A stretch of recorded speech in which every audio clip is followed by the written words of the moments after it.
Break से आ गए हैं वापस और मैंने आपसे कहा था कि हम बात करेंगे, अच्छी खबर से स्टार्ट करेंगे शो को। तो अच्छी खबर यही है पाकिस्तान की मईशत के लिए जो अच्छी खबरें आ रही हैं, जिसमें हम देख रहे हैं कि लास्ट वीक से तो हमने ख़ास तौर से जो पाकिस्तान स्टॉक एक्सचेंज है उसकी रेटिंग काफ़ी हाई रही और हमें यही पता चलता रहा कि जो ये इंडिकेटर हैं मईशत के हवाले से बहुत अच्छे जा रहे हैं। लेकिन यहाँ पर इसको प्रूव कर रही है एक रिपोर्ट जो कि आलमी rating agency Standard and Poor's ने दी है कि पाकिस्तान की क्रेडिट रेटिंग अपग्रेड की कर दिया गया और रिपोर्ट में कहा गया कि पाकिस्तान की इक़्तिसादी सूरत हाल जो है, जिस तरह मैंने आपको कहा कि बेहतरी की तरफ गामजन है। S&P के मुताबिक पाकिस्तान की इक़्तिसादी सूरत हाल बेहतर है और रेटिंग CCC से अपग्रेड करके B- कर दी गई है। जब CCC से B- की तरफ कर दी गई है तो क्या वजह है इसकी, जबकि एशियाई तरक्याती बैंक ने अपनी रिपोर्ट में ये कहा है कि पाकिस्तान में गुज़िश्ता माली साल के दौरान महंगाई में बड़ी कमी आई है। ये बहुत अच्छी खबर है। रवा माली साल भी पाकिस्तान में कीमतों में इस्तेहकाम रहने का अंदाज़ा है और रिपोर्ट के मुताबिक पाकिस्तान के सनती और खिदमात के शोबों में तरक्की का इम्कान है।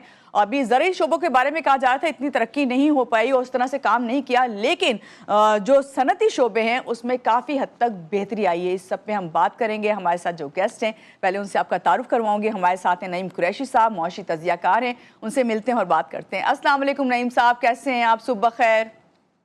वालेकुम अस्सलाम, आपको भी सुबह खैर। मैं बिल्कुल ठीक हूँ, आप फरमाइए। सबसे पहले तो आपको वेलकम करती हूँ और ये बात करूंगी कि देखें ये जो अच्छी अच्छी खबरें आती हैं ना, तो इस अच्छी खबरों को समझने के लिए हमें खास तौर से जो है आपको बुलाना पड़ता है कि हमें समझाएं ये जो रेटिंग आती है, रिपोर्ट्स आती हैं, ये किस तरफ क्या इंडिकेटर्स हैं, किस तरह हम इसको समझेंगे? बहुत शुक्रिया जी।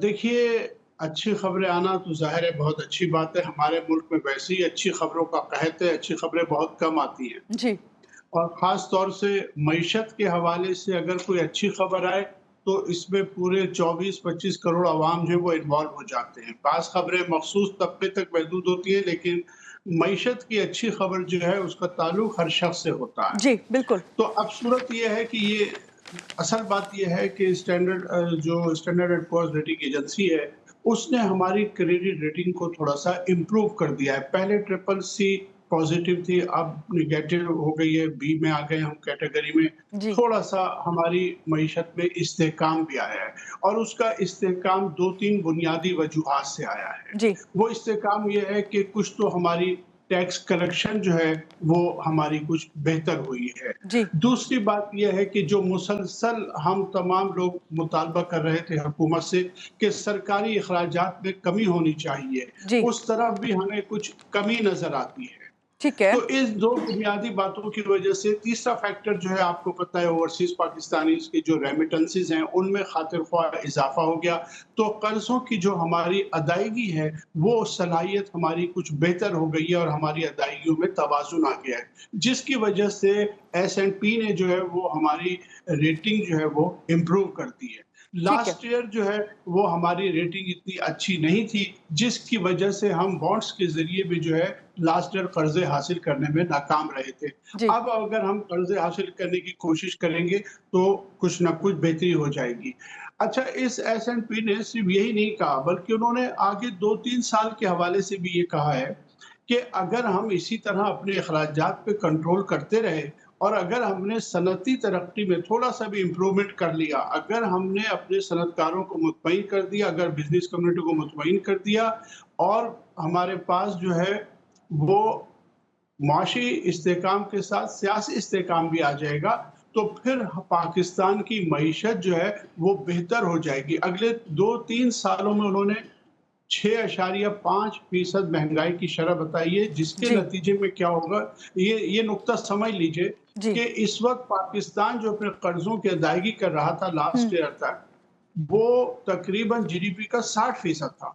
तो अगले 2-3 सालों में हम इस पे तकरीबन 41% पे आ जाएँगे, तो गुड। यकीनन हमें इस्तेहकाम हासिल होगा। बिल्कुल लेकिन लेकिन इसमें बड़ी अहम बात ये है कि क्या आम पाकिस्तानियों को भी कोई रिलीफ मिलेगा इस सारी चीज़ के बिल्कुल। बदले में?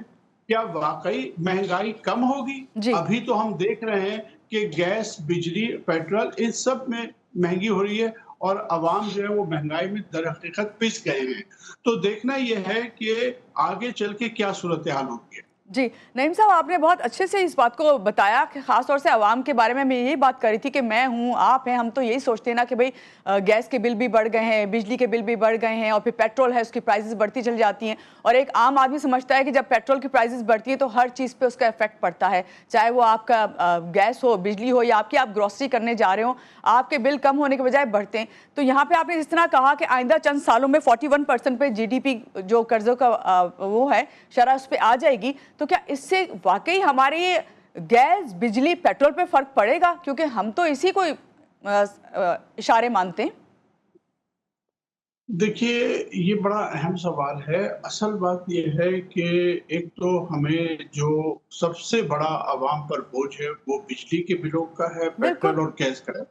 पिछले 1 साल में 1200% you can not imagine, you can not believe it, 1200% increase हुआ है गैस प्राइस में, आप देखिए। जी, इसी तरह पेट्रोल का हमारे सामने कि हालांकि वर्ल्ड मार्केट में प्राइस जो है कम है, लेकिन उसके बावजूद हम जो है अच्छा इसी किस्म की जो कलेक्शन हुकूमत ने की है, फिर उसके नतीजे में एक साइड पे हमारे कर्जों की अदायगी में बेहतरी आ गई है। आज क्रेडिट रेटिंग एजेंसियां कह रही हैं जी हम बेहतर हैं, डिफॉल्ट से दूर चले गए। एक वक्त में हम डिफॉल्ट से करीब थे, आज जी, डिफॉल्ट से दूर चले गए। आज हमारे कर्जे लेने की सलाहियत जो है वो बहाल हो गई है। लेकिन दूसरी तरफ हुकूमत को ऐसे इक़दामात करने चाहिए जिससे आम आदमी को सहूलत हासिल हो। समहाउ और द अदर जो आईपीपीज़ हैं उनके साथ रीनेगोशिएट करना चाहिए, जी। इन मुआहदों को रिविज़िट करना चाहिए। जो कैपेसिटी पेमेंट में अवाम की जेबों से पैसा जा रहा है बिजली के बिलों के हवाले से, वो बहुत संगीन मसला है। तमाम तर रेटिंग बेहतर होने के बावजूद एक आम आदमी जो है वो शदीद तौर पे मुतासिर है और उसके हल के लिए जो है ना वो हुकूमत को कुछ जी, ना कुछ करना जी। चाहिए। नईम साहब, स्टॉक एक्सचेंज लास्ट वीक देख रहे थे कि काफ़ी अच्छी रही है। स्टॉक एक्सचेंज की जब बात होती है तो कहते हैं कि मईशत जो है वो बेहतरी की तरफ जा रही है। फिर हमें यही बात खुशखबरी मिलती रहती है, हर वक्त यही खबरें आती हैं कि मईशत बेहतरी की तरफ है। फिर आपने कहा कि सियासी इस्तेहकाम भी उसी वक्त होता है जब मईशत बेहतर होती है।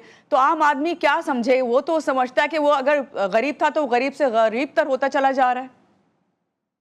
देखिए, स्टॉक एक्सचेंज जो है ना मईशत की इंडिकेटर नहीं है, ये मैं आपको बता दूं। हम सियासी एतबार से इसको चाहे लाख एक्सप्लॉइट कर लें, जी, लेकिन एक हकीकत ये है कि स्टॉक एक्सचेंज जो है वो कोई क्राइटेरिया नहीं है मईशत का। दूसरी बात ये कि कुल पाकिस्तान के 5.5 लाख अफराद हैं जो स्टॉक एक्सचेंज से मुंसलिक है। वाबस्ता हैं और आम आदमी से उस स्टॉक एक्सचेंज का कोई ताल्लुक नहीं है। भारत में 24 करोड़ लोग जो हैं वो स्टॉक एक्सचेंज से के साथ नथी हैं, इन्वॉल्व हैं उनके साथ, लेकिन हमारे यहाँ पाकिस्तान में सिर्फ 5.5 लाख लोग हैं। इससे कोई फर्क नहीं पड़ता। मईशत देखिए ये बिल्कुल ऊपर जाता है रॉकेट की तरह और मिसाइल की तरह जो है ये नीचे नीचे आता गिर है। जाता बिल्कुल। है। इसके साथ ये बड़ी प्रॉब्लम है, लेकिन आम आदमी का इससे कोई ताल्लुक नहीं है। जब तक देखिए हमारी लार्ज स्केल मैन्युफैक्चरिंग इम्प्रूव नहीं होगी तो हमारी जो है वो मीडियम साइज इंडस्ट्री है जो वो भी फल फूलेगी नहीं।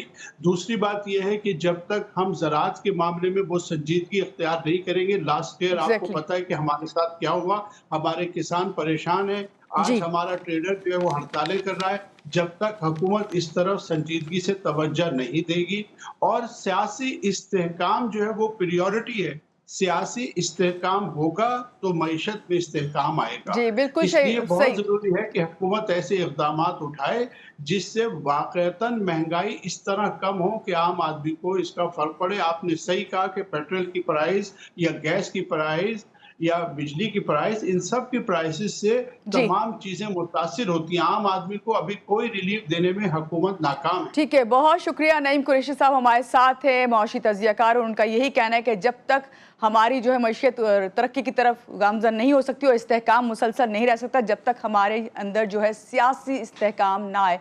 बहरहाल अच्छी खबरें हैं तो अच्छे ही लेना चाहिए। यहाँ पे लेंगे एक छोटी सी ब्रेक के बाद वापस आते हैं, हमारे साथ रहिएगा।